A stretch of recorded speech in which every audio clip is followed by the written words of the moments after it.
ప్రధానమంత్రి నరేంద్ర మోడీకి ఆంధ్రప్రదేశ్ మాజీ సీఎం వైసీపీ అధినేత వైఎస్ జగన్ 3 పేజీల లేఖ రాశారు. ఏపీలో కూటమి ప్రభుత్వం అధికారంలోకి వచ్చాక వారికి ఎన్నికల్లో ఓటేయని వారిపై యథేచ్ఛగా దాడులు చేస్తున్నారని లేఖలో ఆరోపించారు.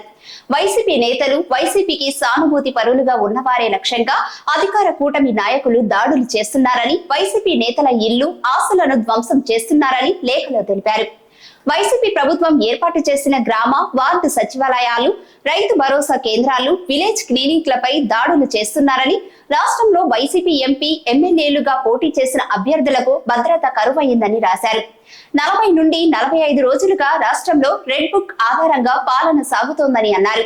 తద్వారా మంత్రి నారా లోకేష్ రాసుకున్న రెడ్ బుక్ ఆధారంగా పాలన సాగుతుంది అని జగన్ చెప్పినట్లయింది.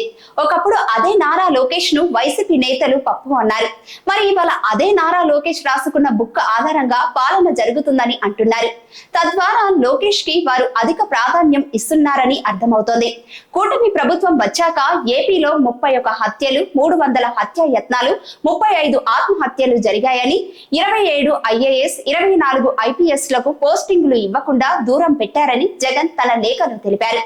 రాష్ట్రంలో ఎన్నికల తర్వాత ఘటనలపై కేంద్ర సంస్థలతో దర్యాప్తు జరిపించాలని జగన్ కోరారు. రాష్ట్రంలో హింసను వివరించడానికి ప్రధాని మోదీ అపాయింట్మెంట్ కోరారు జగన్. అయితే జగన్ మోదీని కలిసినంత మాత్రాన ఫలితం ఉంటుందా అనేది తెలియాల్సిన అంశం. కేంద్రం ఎన్డీఏ ప్రభుత్వంలో టీడీపీ ప్రధాన పార్టీగా ఉంది. అందువల్ల జగన్ కోరుకున్నట్లు జరిగే అవకాశాలు తక్కువే. అయితే ఇదివరకు వైసీపీ చేసిన తప్పులే ఇప్పుడు టీడీపీ చేస్తూ ఉంటే మాత్రం అది కూటమి ప్రభుత్వానికే నష్టం. ఇలా హింసను ప్రోత్సహించడం వల్ల రాష్ట్రానికి ఒరిగేదేమీ ఉండదు. దాని బదులు అభివృద్ధిపై ఫోకస్ పెడితే అందరికీ మంచిదని అంటున్నారు.